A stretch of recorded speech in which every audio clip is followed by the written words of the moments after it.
Thank you for joining Wars of the Roses. As we continue with Part 40, Legends and Formulas, Part 3, Abraxas, Abraxaster and Abraxoid Gems from the Gnostics and Their Remains Ancient and Medieval by C.W. King. Legends and Formulae. Foremost in the rank of words of power stands the mystery of the Seven Vowels, so important as to demand a separate section for its discussion with befitting reverence. Though inferior to these, great no doubt was the virtue of those interminable strings of letters that fill both faces of many a Gnostic stone, later refinements upon the celebrated thus, as Clemens aptly remarks. Amongst these interminable formulae lurk, no doubt, those potent spells composed by Solomon himself, by repeating which, and at the same time applying to the sufferer's nose his ring, under whose gem was placed the herb prescribed by the same oracle of wisdom, the Jew Eleazar drew out through their nostrils the devils possessing many people in the presence of Vespasian, his tribunes and chief officers. The sapient Josephus adds that to make sure of the exit of the diabolical occupant, the exorcist commanded him to overturn in his flight a basin of water placed at a considerable distance, which was forthwith done, to the consternation and conviction of all the heathen spectators. The Ephesian Spell, the mystic words graven on the zone of the great Diana, were commonly used by the Magi of Plutarch's times for the same purpose. And there can be no doubt that such invocations were often efficacious. Demoniacal possession was nothing more than epilepsy, its very name signifying possession being derived from that same belief. For Galen, after rationally discussing the natural causes of the malady, remarks that the vulgar universally attributed it to the agency of devils. Now, our experience of mesmerism, so far as there is any reality in that pet science of charlatans, clearly shows what inexplicable effects can be produced upon persons laboring under nervous derangement by words of command authoritatively pronounced.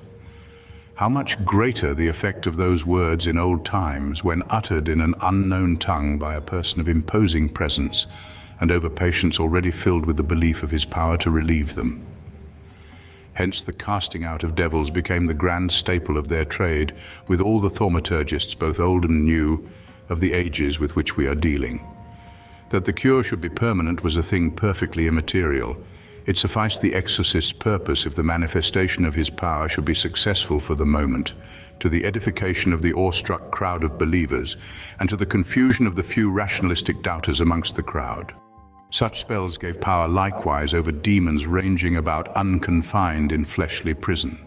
Eucrates, in Lucian's amusing Philopseudes, boasts that he is so accustomed to meet thousands of them roving about, that he has come not to mind them at all, more especially since the Arabian has given me a ring made out of the nail from a cross, and taught me the spell composed of many names. The last remark is valuable for our purpose. It proves that the legends in an unknown tongue on our talismans are sometimes to be explained from the Arabic, and also may consist of strings of titles of the one deity invoked.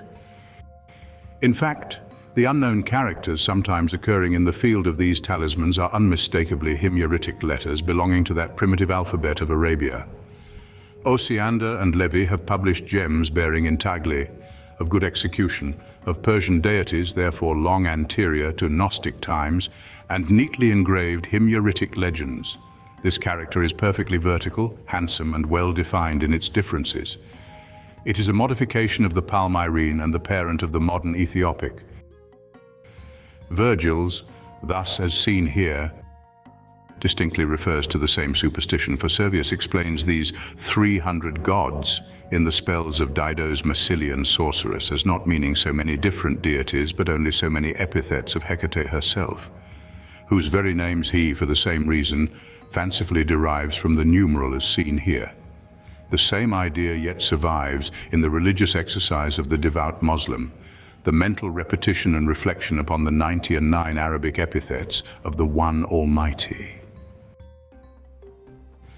The great object of these adjurations was to address the deity by the names under which he was known to all the nations of earth. In this way, making sure of addressing him by the appellation wherein he most delighted. This is the fundamental principle of, and sufficient explanation of, the entire class of these talismanic legends. and of their syncretism, number 10 of the Magic Papyrus affords a most valuable illustration. I call upon thee that didst create the earth and bones and all flesh and all spirit, that didst establish the sea, and that shakest the heavens, that didst divide the light from the darkness. Thou, the great directing mind, that disposest all things, eye of the world, genius of genii, God of gods, the Lord of spirits, as seen here, hearken unto my voice. I call upon thee, the master of the gods, O loud thundering Zeus, O sovereign Zeus Adonai, Lord, as seen here. I am he that calleth upon thee in the Syrian tongue, the great God, as seen here, and do not thou disregard my voice in the Hebrew language, as seen here. For I am thus as seen here. O lofty-minded, ever-living crown of the world, containing all as seen here, this spell looses fetters, causes blindness, that is, makes one invisible, procures dreams, gives favor for whatsoever purpose thou wishest. One circumstance, very unaccountable, connected with these inscriptions is wherefore the Pahlavi character, the national writing of the Magi in those times, should never be used in formulae so often embodying the doctrines of that profession. Neither are any complete legends to be found written in Punic, although that character with the last mentioned was at the time universally employed in various modifications all over Asia and Africa. In the latter country, Punic was not superseded by Latin until a very late period of the empire. For in the 2nd century Apuleius, Apology, wishing to prove the neglect of his stepson's education by the boy's uncle who had taken charge of him, the family belonged to the large city Madaura in Numidia, declares that though arrived at the age of 16, he could speak nothing but Punic and the little Greek he had picked up from his mother, praeter Punits et siquid adhuc a matra gresisat. And some years later, the Emperor Severus, a descendant of Hannibal's, had to blush for his sister when she came from his native place Leptis to court, vix Latina loquens. It is true the characters which are often scattered over the field of these gems have much the look of Punic, others again of Palmyrene Syriac, while some are obviously the same, with the strange Nubian characters to be seen in abundance graven on the rocks at Silsilis upon the Upper Nile. As for the square modern Hebrew, all works presenting them are mere fabrications of the astrologers and Rosicrucians of the 16th and 17th centuries. Hieroglyphical writing, though naturally to be looked for in the manufacture of Alexandria, hardly occurs at all. It is probable that even its modification, the Demotic, had long before been superseded, in that capital at least, by the Greek alphabet. The only exception known to me is the agate published by Caylus, presenting the common four-winged priapic genius in the sacred boat, the reverse bearing a long vertical line of neatly cut genuine hieroglyphics. The Arabic Qamar, moon, sometimes found in these formulae, illustrates Pliny's remark that the Magi ordered the name of the sun or moon to be engraved on emeralds or amethysts in order to convert them into amulets against witchcraft and giving success at court.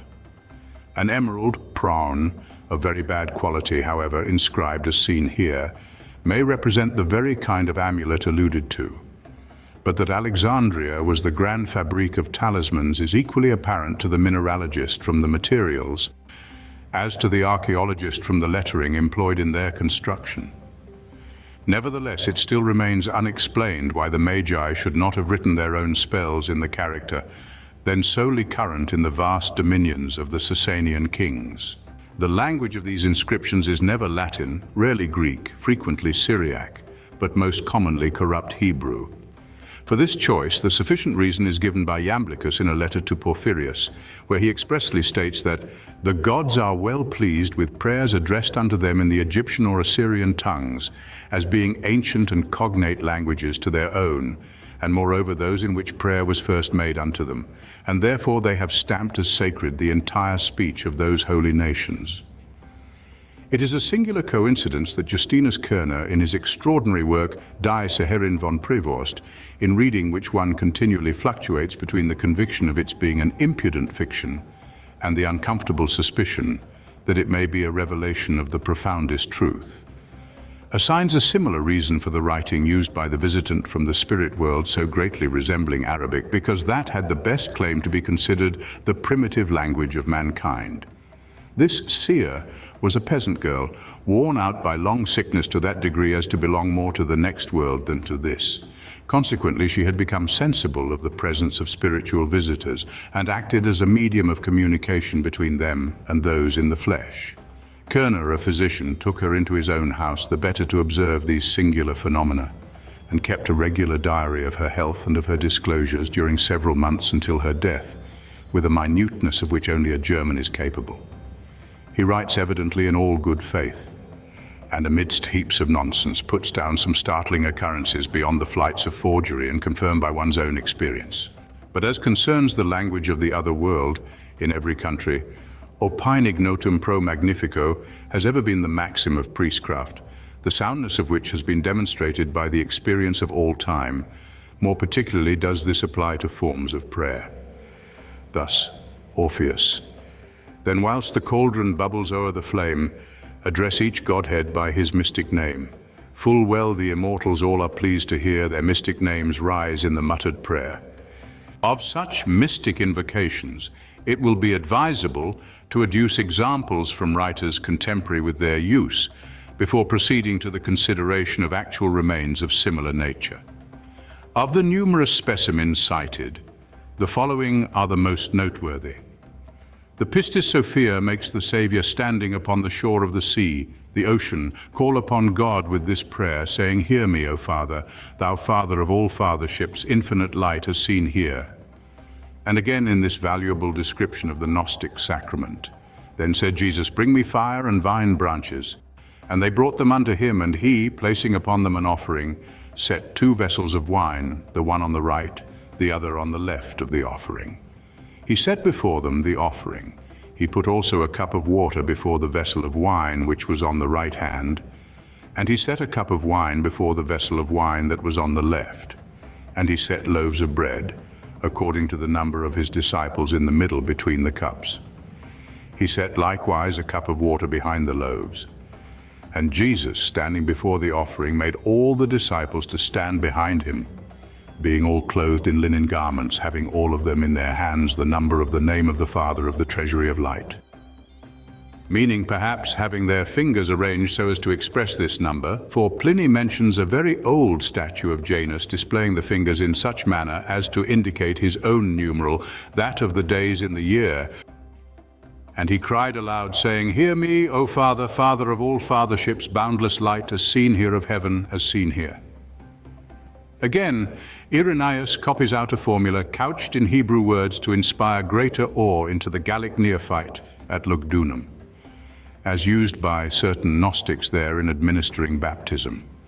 As seen here, "I invoke thee, supreme over every virtue, the light of the Father by name, the good Spirit, the life, because thou hast reigned in the body." Another of their formulae was, as seen here, "I do not separate the Spirit, the head, and the super-celestial virtue, the merciful one. May I prosper in thy name, O Saviour of truth." But as regards the expression of divine mysteries by means of letters of the alphabet, Marcus stands preeminently first amongst the Gnostics, as the following extracts from his revelation will conclusively attest.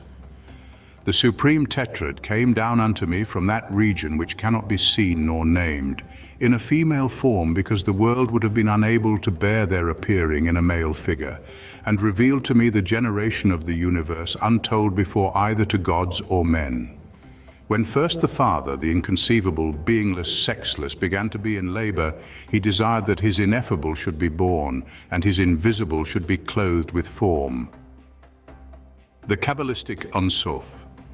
In this boundlessness, or as the Unsof, God cannot be comprehended by the intellect nor described by words. For there is nothing that can grasp or define him to us, and as such he is a certain sense non-existent, in because as far as our minds are concerned, that which is perfectly incomprehensible does not exist. To make this existence perceptible and to render himself comprehensible, the Onsof had to become active and creative. But the Ensof cannot be the direct creator, for he has neither will, intention, desire, thought, language, nor action, as these properly imply limit and belong to finite beings, whereas the Onsof is boundless. He therefore opened his mouth and uttered the word like unto himself. This word standing before him showed that he was manifesting himself as the form or type of the invisible one. Now the uttering of the name came to pass in this wise. He, the Supreme, spake the first word of his name, the which is a syllable of 4 letters. He then added the second syllable, also of 4 letters, then the third, composed of 10 letters, finally the fourth, made up of 12 letters. Thus the utterance of the whole name consists of 30 letters and of 4 syllables. Each letter has a form, pronunciation, and writing of its own, but neither understands nor beholds that of the whole name, nay, not even the power of the letter standing next to itself. Now these sounds united make up the beingless, unbegotten Aeon, and these are the angels that always behold the face of the Father. Thus the Father, knowing himself to be incomprehensible, gives unto each of the letters, called Aeons, its own proper sound, inasmuch as none of them singly is competent to utter the entire name. This is a regular Talmudic notion, as the rabbins propound. At first the name of 12 letters was communicated to everyone, but when the profane multiplied, it was only communicated to the most pious of the priests, and these preeminently pious priests absorbed it from their fellow priests in the chant. It is recorded that Rabbi Tarfon said, "I once went up the orchestra in the temple after my maternal uncle, and bending forward my ear to a priest, I heard how he absorbed it from his fellow priests in the chant. R. Jehuda said, in the time of Rab, the divine name of 42 letters is only communicated to such as are pious, not easily provoked, not given to drinking, and are not self-opinionated. He who knows that name and preserves it in purity is beloved above, cherished below, respected by every creature, and is new to both worlds." The substance of the revelation brought down to Marcus by truth is to be found in the Kabbalah, which makes the mystic names of God to consist of 4, 12, 42, and 72 letters respectively. The Kabbalists go so far as to assert that the 42 victims offered by Balaam in order to obtain a favorable response were consecrated to one of these great names. If indeed Moses was learned in all the wisdom of the Egyptians, the magic virtues of numerals would have formed an essential part of his learning, as we see from the doctrine of Pythagoras, confessedly derived from Egypt. It looks very much like as if the framers of the genealogy of Jesus had the same object in view when they forced the generations to the required number by omitting 3 of the kings in the 2nd division, being able to deal with the 3rd in whatever manner they pleased. On counting the number of the vowels that evidently have some deep purpose in occurring without consonants on so many talismans of the age of Marcus, we should, I expect, often find it tally with that of one or the other of these holy names. This explains the thus seen here, those who stand before the mount, so commonly following angelic names upon our talismans, where also the long strings of letters may be designed to express their Aeon, unbegotten. A subsequent revelation of the same tetrad to Marcus serves to account for the frequent appearance of the naked woman, the Venus Anadyomene of earlier times, upon Gnostic monuments. After having declared these things, the tetrad added, "I will show unto thee truth, whom I have brought down from the celestial mansions, that thou shouldest behold her naked, acknowledge her beauty, hear her speaking, and be astonished at her wisdom. Look up therefore at her head thus and thus, at her neck thus and thus, at her shoulders with her hands thus and thus, at her breasts thus and thus, at her chest thus and thus, at her back thus and thus, at her belly thus and thus, at her thighs thus and thus, at her knees thus and thus, at her legs thus and thus, at her ankles thus and thus, at her feet thus and thus. This is the body of truth, this the form of the letters, this the character of the writing. Whereupon truth looked upon me, Marcus, and opened her mouth, and uttered a word, and that word became a name which we know and speak, Christ Jesus, and having named him, she held her peace." Similarly, in the Kabbalistic diagram of the Sephiroth, the crown is the head, wisdom the brain, intelligence the heart, love the right arm, gentleness the left arm, beauty the chest, firmness the right leg, splendor the left leg, foundation the genitals, kingdom or Shekinah, the union of the whole body. The Venus Anadyomene, so often seen on our talismans, was probably adopted by the Gnostics in this spiritualized sense, and thereby still continues to personify the virtue truth. This figure of truth is made up, it will be perceived, by taking successive pairs of letters from each extremity of the alphabet, perhaps thereby constituting them male and female and thus making them types of so many eons. All this suggests a rational question whether the primary application of the name Logos to the divine emanation was not at first a mere interpretation of the rabbinical synonym name or word, the respectful substitute for the ineffable name Jehovah, the Shem HaKodesh, and that later the secondary meaning of Logos, reason, suggested to the Platonizing Jews of Alexandria its analogy to their own Sophia Achamoth, the firstborn of the supreme cause. And finally, the composition of this holy name, extending to 30 letters, illustrates the purport of that interminable polysyllabic title which runs either in one unbroken circle or sometimes in the outline of an erect serpent around the margin of so many Gnostic gems and circumscribes the mystic device engraved in the center. In the latter arrangement of the inscription, one is tempted to recognize that good and perfect serpent of the Naseni, that Messias, whose visible type in the heavens their eyes, sharpened by faith, discovered and adored in the constellation Draco. To come now to the actual remains of Gnostic manufacture, which preserve to us formulae of the nature just considered, the most important to judge from its frequent occurrence and the evident care bestowed upon its engraving is the one here transcribed. My copy is taken from an example formerly in the State collection, probably the finest talisman known. It is a thick plaque, somewhat heart-shaped, of dark garnet, 2 3/4 by 1½ inches in its greatest dimensions, bearing on the one side 14 lines, on the other 11, neatly cut in the Greek character in the 3rd century, but making no distinction between the thus and the thus. Obverse, seen here, probably meant thus, defend me, of exactly similar sound in the spoken language. Reverse, seen here. Amongst the titles on the obverse, several familiar names may be detected, such as Alon, Shemesh, Ilam, Abraxas. The long style filling the 4th line is clearly the correct spelling of the abbreviated Agramaya Mereg addressed in another part of the prayers of the Savior as the first of the invisible gods. The next line, Shemgan Salpharangis, they who stand before the Mount of Paradise, can be no other than the eons, just described by Marcus as the angels who always behold the Father's face. Whilst in this Jewish hierarchy of heaven, the old god of Egypt, Anubis, oddly intrudes himself under his Coptic title of Ambo.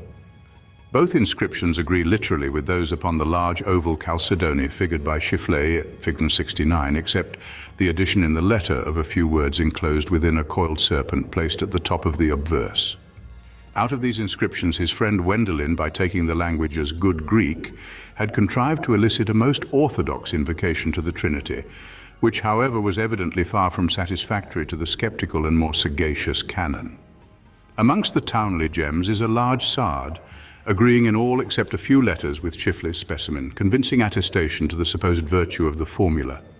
For the purpose of comparison, I insert another, lately discovered, engraved on a much more minute scale than any of the preceding, Wieland's copy. Seen here,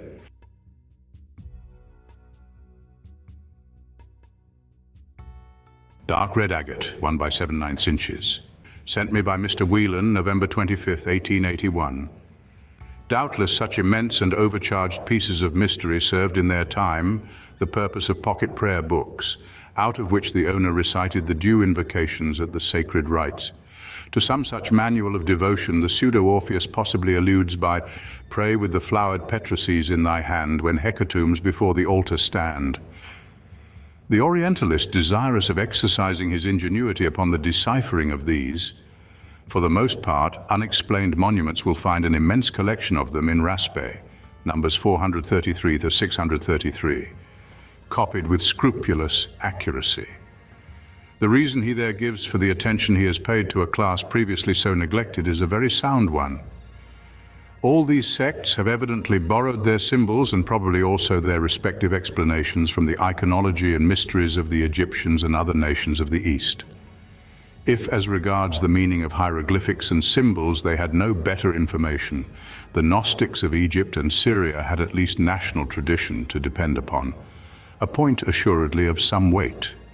If therefore the more recent sects of Gnostics with their symbolical learning have established new opinions and fresh modifications of religion upon the basis of the old, we are not therefore to conclude that they knew nothing about and wantonly gave a new meaning to the symbols which they thus misapplied.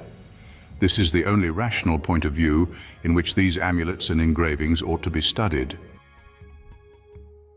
Rasper's collection I shall now proceed to supplement by copies of several unpublished examples, the most interesting that have come under my notice in a long course of study, and such as serve best to illustrate the theories proposed in the foregoing pages.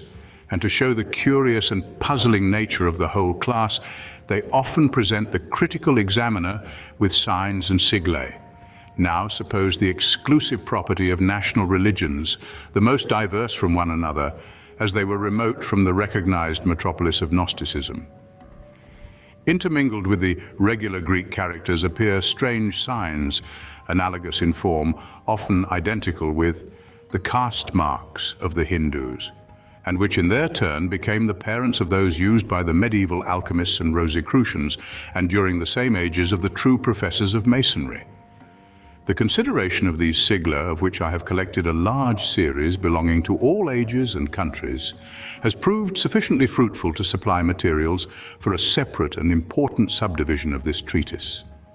One example, described under talismans and amulets, presents unmistakable evidence of the use of runes in the Alexandrine studio, whilst another, shortly to be noticed, demonstrates that the Gnosis may dispute with Hibernia her supposed peculiar invention of the mysterious oghams.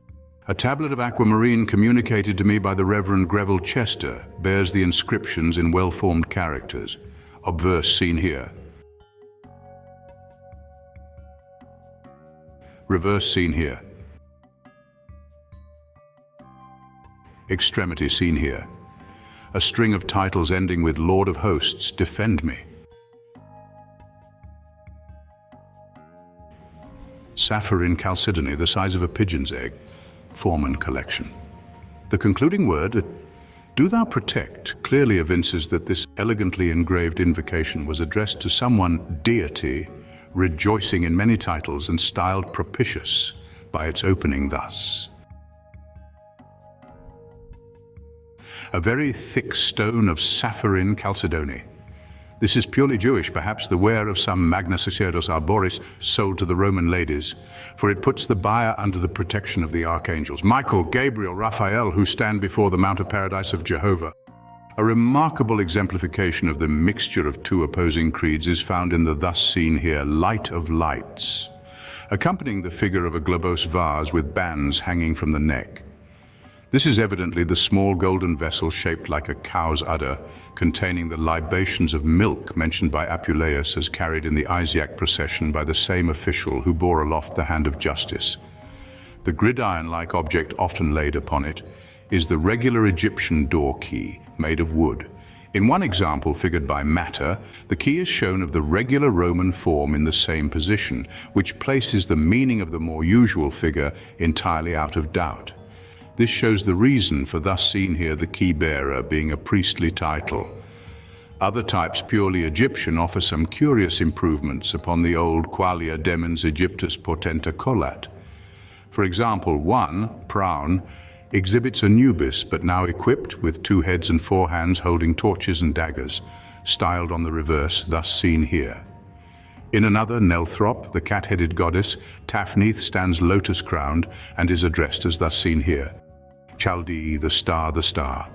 Again Anubis with the superadded heads of Pan, Mendes, and a cock, Free, with arms outstretched in the form of a cross. His body, supported upon the legs of an ibis, has over the heads respectively written the initials thus, on the reverse thus.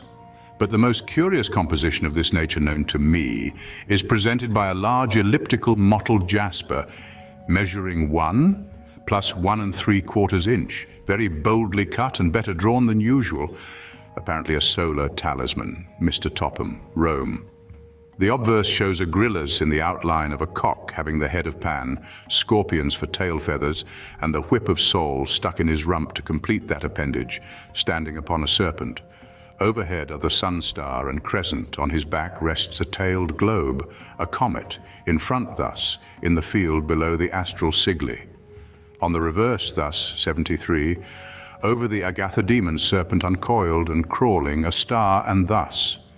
Below the serpent, thus the letters inverted, then another line thus. Below this again the triple S on the bar that always accompanies the agathidemon. Thus, reading thus in the impression. In the last word, the great thus, special title of the Supreme Being in the Pistis Sophia may easily be detected, whilst the triple-headed deity previously described very probably expresses the conception of those mighty thus, who play so important a part in the theology of the same Book of Wonder. The following examples are the more genuine offspring of the Kabbalah, consisting of letters alone, uncontaminated by the presence of the idols of Mizraim. First, for beauty of material and engraving, stands a large citrine, occidental topaz, formerly in the Proun Cabinet, now in the Gnostic series, British Museum. On one side is an oval enclosing, perhaps denoting the ogdoad and decad, the base of Marcus's scheme. An eye, emblem of Osiris, a square bisected, and thus, which last letter may also numerically represent the tetrad of the same doctor. The other face of the gem presents, seen here. The next is a legend which with trivial variations frequently occurs. Caelus gives it very rudely added upon the reverse of a female portrait. The present copy is from a large chalcedony, somewhat coarsely executed, having on its other face the triple S and bar proun. Seen here. The Hebrew patriarch figures in this legend, and in many more of the same kind, as the divinely inspired founder of Gnosis, a reputation he enjoyed even amongst the heathen, who put him in the same category with Orpheus, first institutor of mysteries. Sev Alexander in Lerario suo, omnis sanctiores in quibus Apollonium, et quantum scripta horum temporum dicit, Christum Abraham et Orpheum, et eius modi caeteros habebat. Lampridius 29. To the same family belongs a yellow jasper, masculine, displaying a perforated quatrefoil over the name thus, then the mystic vowels thus, then thus, and on reverse. The quatrefoil is originally the symbol of Sitala, the 10th Trithakur, or deified Janus saint, whence it found its way along with the other Buddhistic machinery into medieval symbolism in which it resembles an angel. One of the heaviest charges against the medieval Manichaeans was the adoration of an octagon as the figure of God.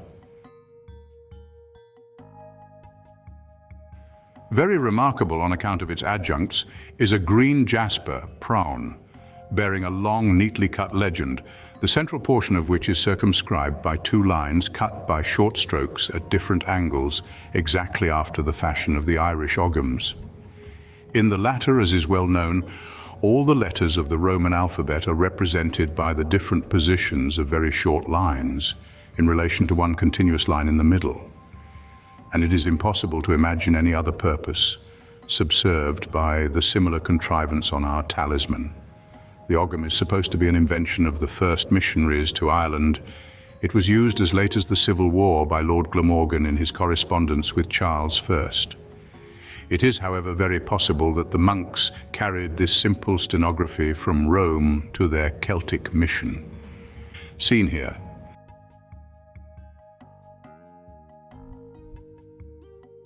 The talisman makers loved to press into their service all the strange characters that came to their knowledge. Even the runic of the farthest north added its virtue to the Proun hepatic amulet to be fully noticed in its proper section. A minute figure of Abraxas, green jasper, Proun, takes a new title, Abraxas in the invocation thus. Thoth's caduceus within a wreath is accompanied by the legend on the reverse thus on a brown chalcedony in my collection.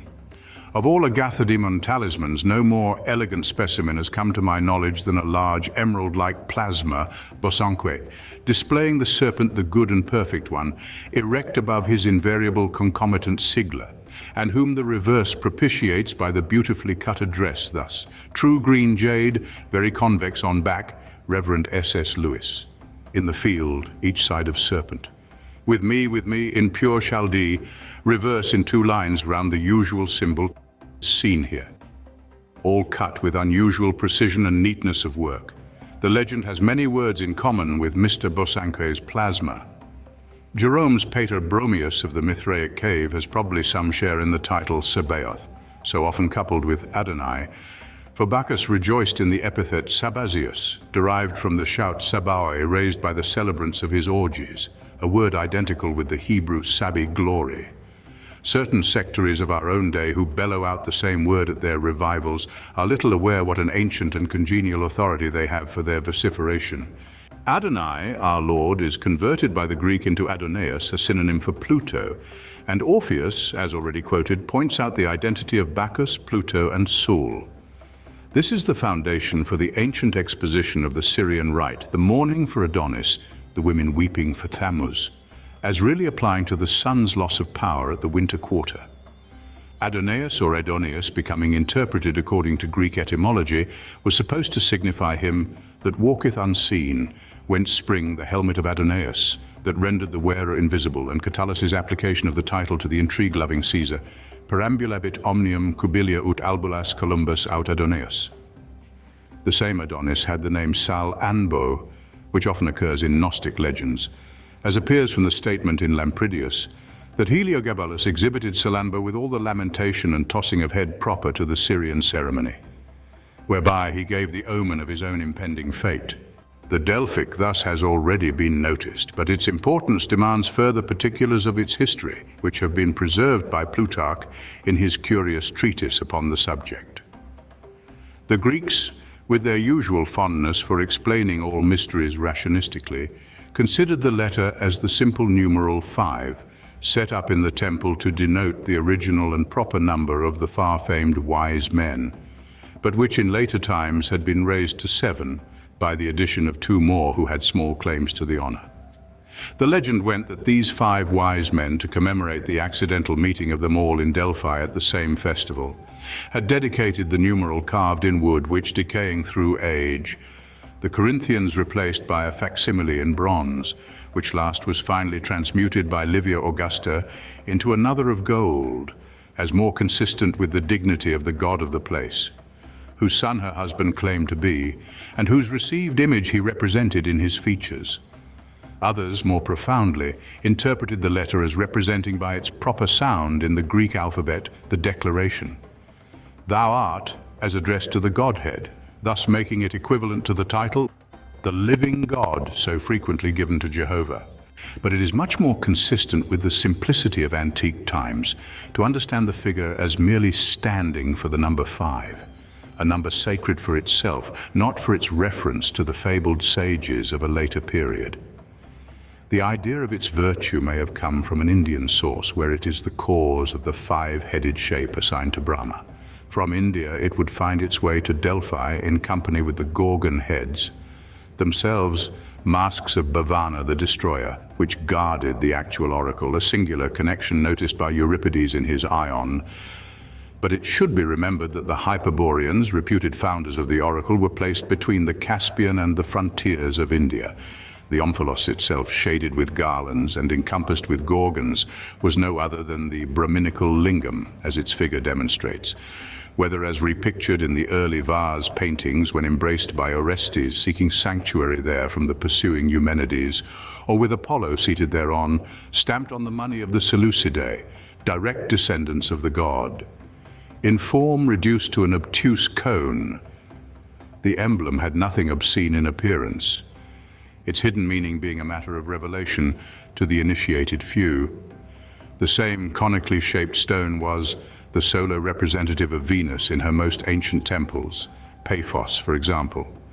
Again, that earliest of all statues of Apollo, the Amyclean, described by Pausanias, was a veritable Hindu lat, a bronze column 50 cubits high, to which later art had added a head, hands holding bow and spear, and toes. But his throne, in the middle of which the idol stood erect, was an afterthought of the best times of Greece, covered with elaborate figures and reliefs, the work of Bathyales or of Myron with his scholars. And in truth, this very lunar-shaped thus seems to belong to the same class of Indian importations, and to have been originally a mere caste mark. Indeed, if placed horizontally thus, it becomes at once the badge of the sectaries of Vishnu.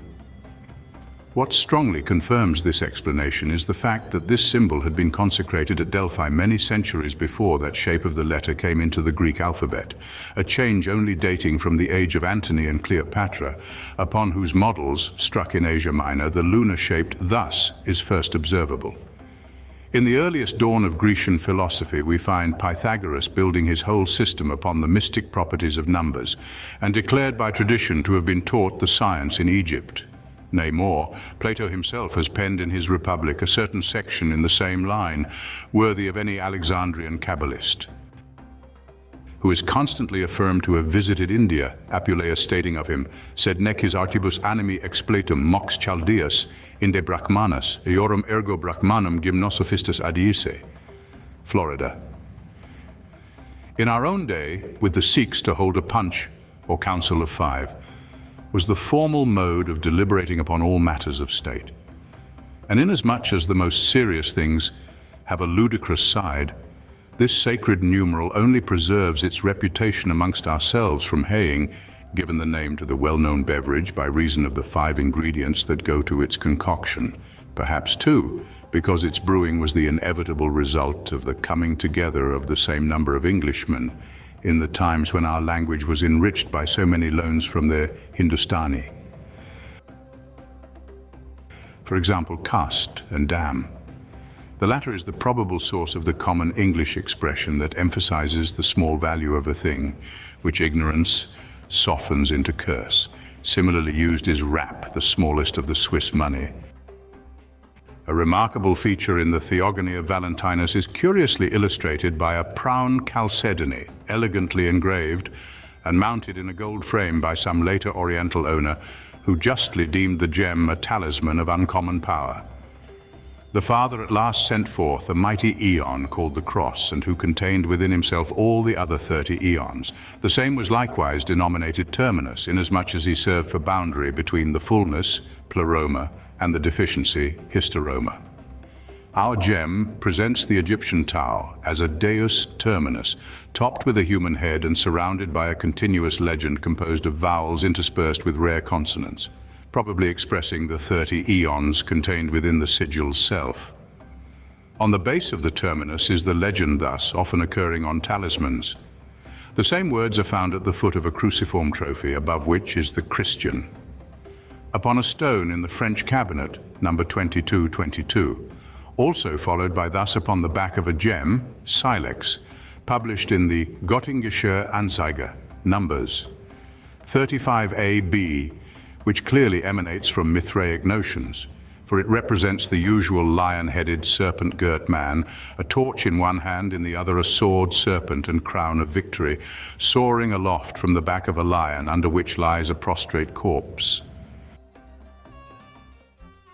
A very curious instance of the employment of Gnostic figures in the art of medicine is offered by the stone which Matter has published. The obverse displays the Agatha demon serpent placed between free soul and a female in the act of adoration. Overhead are the mystic vowels, below the undershaped vase already noticed, placed upon a low altar, the whole encompassed by a legend in some unknown tongue. But the other side explains in lucid Greek the object of the composition. Thus, place the womb of such or such a one into its proper region, the circle of the sun. Matter, in his explanation, has fallen into a ludicrous mistake by interpreting thus as thus he converts the words into a prayer for the soul of the mother of a certain Dina. But the real translation shows that the gem was made for any purchaser to be worn as a preservative against the prolapsus uteri, a female complaint very common in ancient times, owing to the abuse of the hot bath, so relaxing to the internal muscles, and also to the general employment of abortiva whenever thought desirable. In fact, the very definite expression of the object, thus uterine, is found on other gems and places the correctness of the attribution of the former one quite out of doubt. The circle of the sun means the navel, which marks the natural position of the organ concerned, for the navel in the microcosm was supposed to coincide with the sun in the universe. This idea produced the far-famed hallucination of the Byzantine anchorites, respecting the mystical light of Tabor, which shone upon the devotee in virtue of long-continued fasting, and, unintermitted fixing of the eyes upon the region of the navel, whence at length it streamed forth, as from a focus, the true creation of an empty brain and an empty stomach. A neatly engraved ringstone, hematite, lately communicated to me, has a line of several of the common sigli, followed by two more containing thus, Jehovah, Lion of God, protect Victorina. When proper names can be deciphered on these talismans, they are always those of women. A crown gem, similarly opening with a line of sigli and the names Iao and Gabriel, was made for a certain Sabinia Quinta. Another circumstance bearing upon this employment of the sigil is that Isis, the peculiar goddess of maternity, is often figured in Roman sculpture, holding up in her hand a conical object, pouch-shaped, exhibiting a triangular orifice. This object some have taken for the Persia plum. Much more probably does it represent the organ in question, the most natural and expressive symbol of that divinity's peculiar function. In her mystic coffer were carried the distinctive marks of both sexes, the lingam and yoni of the Hindus.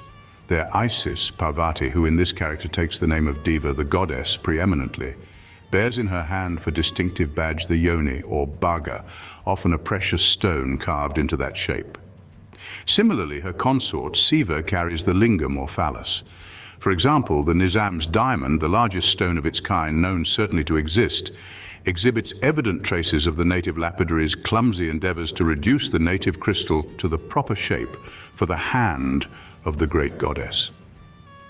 Ugly omen to happen under a female reign, this diamond was accidentally broken in two just before the outbreak of the Sepoy revolt. Deva's mark, as borne upon their foreheads by Parvati's sectaries, is formed by three strokes, the two outside white or yellow, the center always red.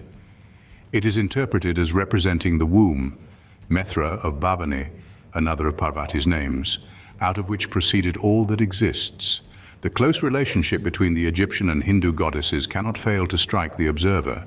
Isis carries the very same attributes with Parvati, the kid and cobras, upon the talisman, published by Cales. But the Egyptian goddess, having but one pair of hands, is forced to clasp in each the several attributes borne singly by her many-handed Indian prototype. A singular union of two contrary deities in one body is presented by a hematite, Praun, representing Anubis, who besides his proper jackal's head is equipped with another maned on the neck, and unmistakably that of an ass, as Typhon, the evil one, was depicted. Moreover, one of the feet, too, of the figure is clearly hoofed, so as to leave no doubt as to the ownership of the second head. The ass was sacred to Typhon. Plutarch quotes an Egyptian legend that this deity fled from the battle of the gods upon the back of an ass for over 7 days' space without stopping until he came into Judea, where he begat two sons, Hierosolumus and Palestinus.